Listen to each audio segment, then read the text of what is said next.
Hello बच्चों, कैसे हो आप लोग। मैं आपकी ma'am acknowledge series by Amit publishing house, राष्ट्रभाषा भाग 5, पाठ 13। चिट्ठी। चिट्ठी क्या होती है? पत्र, लेटर। उसमें जानते हैं इस इस पाठ को पढ़ने से पहले बच्चों मैं आपको बता रही हूँ, इस पाठ में कुछ शब्द ऐसे गलत लिखे हुए हैं, उन पर आप ध्यान मत दीजिएगा। लेकिन पाठ में कुछ गलत शब्द जानकर लिखे गए हैं, क्योंकि छोटे बच्चे जब चिट्ठी लिखते हैं तो उसमें कुछ कुछ शब्द वो गलत लिख देते हैं, लेकिन हम समझ जाते हैं कि ये इन्होंने क्या लिखा है। तो यही उन्होंने देखो यहाँ लिखा है, नोट डाला इस बात पर कि इस चिट्ठी को छापने में कुछ शब्द और अक्षर गलत लिखे गए हैं। पाठकों से, पढ़ने वालों से ये अनुरोध है कि उन्हें ठीक समझकर ना पढ़ें। ठीक है, वो जैसे लिखे हुए हैं वैसे पढ़ लें, आपको समझ आ जाएगा कि क्या लिखा हुआ है। तो ये एक बच्चा है जो अपने मित्र को एक चिट्ठी लिख रहा है। क्या लिख रहा है? प्रिय मित्र रवि। रवि को चिट्ठी लिख रहा है कि तुम्हारी कल क्या मिली? मिट्टी मिली। कहने की मुझे जरूरत नहीं है, कल तुम्हारी मिट्टी मिली यानी कि चिट्ठी मिली। चिट्ठी पढ़कर खुद को टोक ही नहीं सका, रोक ही नहीं सका मैं, और जवाब लिखने में बैठ गया। मैं उत्तर लिखने बैठ गया। जब आप तुम्हारी चिट्ठी मिली रवि, तो मैं तुरंत उत्तर लिखने के लिए बैठ गया। ये दान कर मतलब ये जानकर मुझे अच्छा लगा कि तुमने चौथी कक्षा पास कर ली है। रवि ने कौन सी क्लास पास कर ली थी? 4th क्लास, चौथी क्लास पास कर ली थी। और 5वीं रिक्शा, कक्षा को लिखा है यहाँ पर रिक्शा, 5वीं रिक्शा में आ गया है। आ गए हो आप। ऐसे ही मेहनत से सोते रहना, ऐसे ही मेहनत से पढ़ते रहना है। इसमें उन्होंने लिख दिया सोते रहना है। मैं खुद ही बहुत मेहनत से लड़ने की कोशिश करता हूँ, मेहनत से पढ़ने की कोशिश करता हूँ। सच बहुत याद आती है पिछली गर्मी की छुट्टियां। ये कह रहा है रवि को चिट्ठी लिखते समय कि जब हम दोनों गांव में बैर मतलब सैर किया करते थे, घंटों खेतों में घूमना, पेड़ों से पढ़ाई तोड़ना। पेड़ों से क्या है? फल तोड़ना, गन्ने झूलना, गन्ने जिन्हें गन्ने तोड़ना, पोखर में आग डालकर मछली छोड़ना। मैं ये सारी बातें कभी नहीं भूल सकता। ये कुछ गलत शब्द लिखे हुए हैं यहाँ पर, जो उन्होंने पहले लिख दिया है, जिससे कि आप थोड़ा समझने की कोशिश करें उसको। खुद ही आपका दिमाग में ये आएगा, प्रश्न उठेगा कि ये क्या शब्द है। आप खुद समझ जाएंगे कि ये वाला शब्द है, यहाँ पर ये गलत लिखा हुआ है। तुम्हारी बहन का अब क्या दाल है मतलब क्या हाल है। तुमने चिट्ठी में लिखा था कि उसके पैर में मोच आ गई है। उससे सहना मतलब उससे कहना कि पेड़ पर चढ़ते हुए चप्पल उधार मतलब उतार लिया करे। जब वो पेड़ पर चढ़ती है तो वो चप्पल नहीं उतारती है, और चप्पल न उतारने से क्या हो रहा है कि उसके पैर में चोट लग गई है और पैर में मोच आ गई है, वरना फिर सैर नहीं, पैर फिसल जाएगा। आम तो मुझे भी बहुत अच्छे लगते हैं मतलब लगते हैं, पर मेरे सर के आसपास आम के पेड़ है ही नहीं। मेरे घर के आसपास आम के पेड़ है ही नहीं। तो आप इन गलत शब्दों को जब पढ़ रहे हैं तो आपको समझ में आ रहा होगा कि ये शब्द है क्या। आम से एक और बात याद आ गई।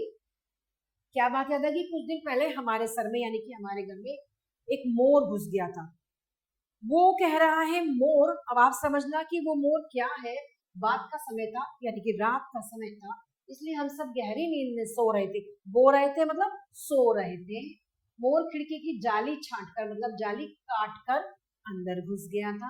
शायद उसे भूख लगी थी, इसलिए मोरी करने से अब आप समझ गए मोर कौन है। मोर है चोर, और वो है चोरी करने से पहले उसने रसोई से कुछ खाने की सोची होगी। उसने सोचा होगा कि मैंने अंदर आ गया वो, और उसने सोचा कि मैं रसोई घर से कुछ चुरा लूं, कुछ खा लूं। जैसे ही उसने रसोई में फ्रिज का दरबान मतलब दरवाजा खोला, तो उसकी रोशनी से उसकी अम्मा की आंख लग गई। नहीं, उसकी अम्मा जाग गई, है ना।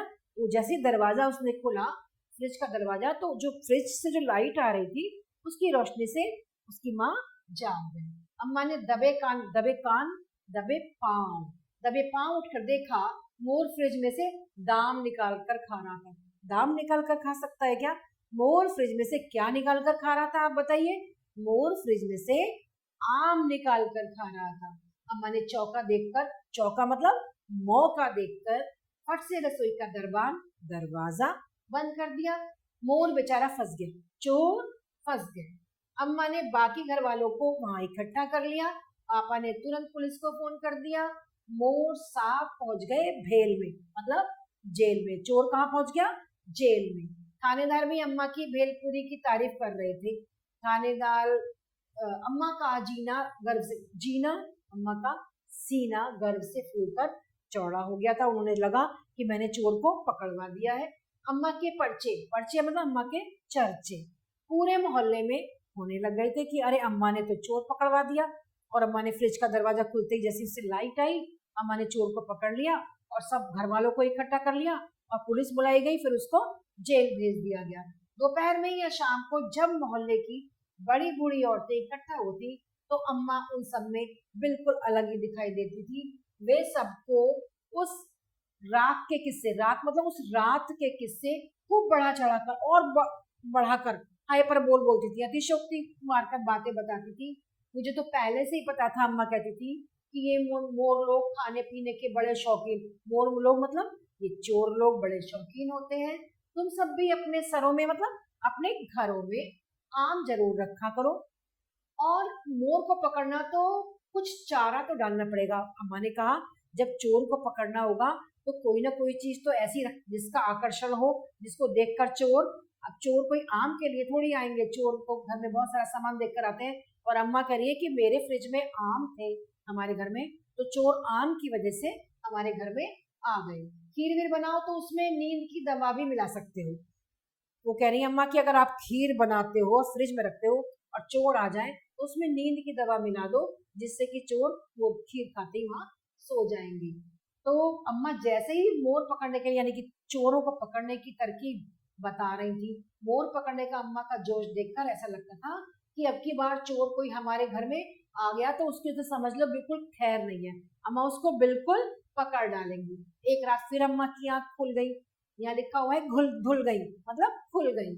अम्मा को लगा कि रसोई घर से खटपट की आवाज आ रही है।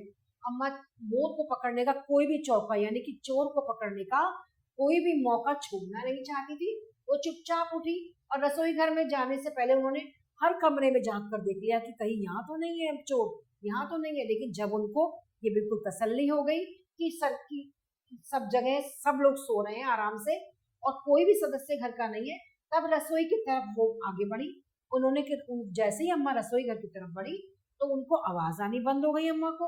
तो रसोई में से फ्रिज की हल्की रोशनी आ रही थी। फ्रिज की जब लाइट खुली तो अम्मा को हल्की हल्की सी रोशनी आ रही थी। इसलिए ये बात तो चक्की थी मतलब ये बात तो पक्की थी कि किसी ने फ्रिज खोला था। अब किसने खोला था ये नहीं पता चल रहा था। अम्मा ने बहुत तेजी से फ्रिज का दरवाजा बंद करके अम्मा रसोई घर की तरफ गई और उन्हें बाहर से कुंडी मतलब दरवाजा की संकल लगा दी। दरवाजा जैसे ही बंद हुआ तो अंदर से दरवाजा पीटने की आवाज आने लगी, बर्तन इधर उधर गिरने लगे सारे और खड़खड़ और भड़बड़ की आवाज बर्तनों के गिरने की आने लगी। अम्मा भी तेज तेज चिल्लाने लगी, मोर मोर यानी कि चोर चोर कहने लगी और पुलिस को फोन कर दिया गया। पापा ने तुरंत पुलिस को फोन किया और कुछ ही देर में पुलिस वहां आ गई। अब रसोई से आवाजें आनी बिल्कुल बंद हो गई थी। वो खड़खड़ भड़बड़ की जो आवाजें आ रही थी वो अब रसोई घर से आनी बंद हो गई थी। अब थोड़ी दूर जाकर सब लोग खड़े हो गए।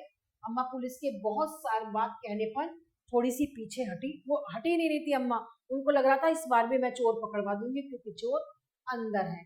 धीरे से पुलिस वालों ने जैसे ही दरवाजे की सांकल खोली और दरवाजे को जैसे ही उन्होंने खिसकाया तो दरवाजा खुलते ही एकदम बिजली की सी तेजी से बहुत तेजी के साथ कोई बाहर आया और पंखे पर उछलकर बैठ गया। वो क्या था देखा तो वो क्या था, वो बंदर था। और सिपाही अम्मा की तरफ देख रहे थे।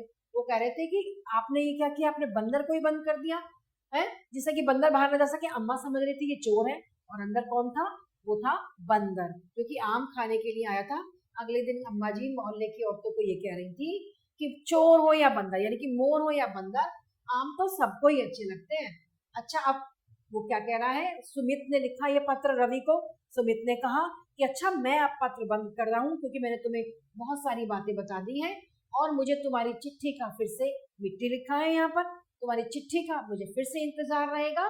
तुम्हारा मित्र सुमित। तो सुमित ने जो पत्र रवि को लिखा, आपको समझ में आया कुछ गलत शब्द यहाँ लिखे हुए थे बच्चों, जिसको हमने थोड़ा सा दिमाग लगाकर सोचा तो हमें शब्द अच्छे से समझ में आ गए कि ये शब्द क्या है और इन्हें क्यों गलत लिखा गया है, जिससे कि हम अपना ये जान सके कि हम भी सही शब्द को अच्छे से जान सकते हैं। तो हमने ये देखा बच्चों, इस पत्र में क्या लिखा हुआ है, पाठ में आया हुआ कुछ अभ्यास कार्य प्रश्न उत्तर है, उनके बारे में देखते हैं। सुमित ने चिट्ठी किसे लिखी थी? सुमित ने चिट्ठी रवि को लिखी थी, अपने मित्र रवि को लिखी थी। जब घर में मोर घुसा तो अम्मा ने उठकर क्या देखा? जब घर में मोर घुसा तो अम्मा ने देखा कि वो चोर अंदर घुसा है, उसने खिड़की की सांकल को तोड़ दी है, वो अंदर आया है और फ्रिज उसने खोला है। फ्रिज की लाइट जब हुई तो अम्मा की आंख खुली, तो अम्मा को लगा कि कोई खा रहा है, आम खा रहा है, तो अम्मा को लगा कि चोर आ गया है घर में। सुमित ने किसके पैर में मोच आने की बात कही थी? सुमित ने रवि की बहन के पैर में मोच आने की बात कही थी, क्योंकि उसने कहा कि जब तुम्हारी बहन पेड़ पर चढ़ती है तो चप्पल नहीं पहनती है, उससे कहा करो कि वो चप्पल पहना करे। दूसरी बार जब अम्मा ने दरवाजा बंद किया तो अंदर कौन था? दूसरी बार जब अम्मा ने दरवाजा बंद किया तो अंदर बंदर था, है ना। तो इस प्रकार हमने ये जाना बच्चों पाठ में आए हुए प्रश्न उत्तर। नेक्स्ट एक्सरसाइज हमारी एक्सरसाइज नंबर 2 जो है सही उत्तर पर सही का चिन्ह लगाओ। 4 विकल्प दिए हुए, इसमें सही विकल्प पर हमें सही का निशान लगाना है। जैसे पहला है, रवि ने कौन सी कक्षा पास कर ली है? कौन सी कक्षा पास कर ली है? पहली या चौथी या 8वीं या इनमें से कोई नहीं। रवि ने चौथी कक्षा पास कर ली है, तो हम सेकंड नंबर वाले सर्कल पर कलर निशान लगा देंगे। किसके पैर में मोच आ गई थी? रवि के, सुमित के, या रवि की बहन के, या इनमें से किसी के नहीं। किसके पैर में मोच आई थी? रवि की बहन के पैर में।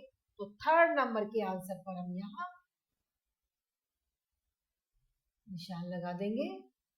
नेक्स्ट है फिर, कौन बेचारा फंस गया था? मोर, तोता, चोर या इनमें से कोई नहीं। कौन फंस गया था? चोर फंस गया था। थर्ड नंबर पर हम यहाँ सर्कल कर देंगे। नेक्स्ट है, पापा ने बाहर का दरवाजा खोल दिया ताकि बंदर अंदर आ सके या बाहर जा सके या दरवाजे में बैठ सके, या इनमें से कोई नहीं।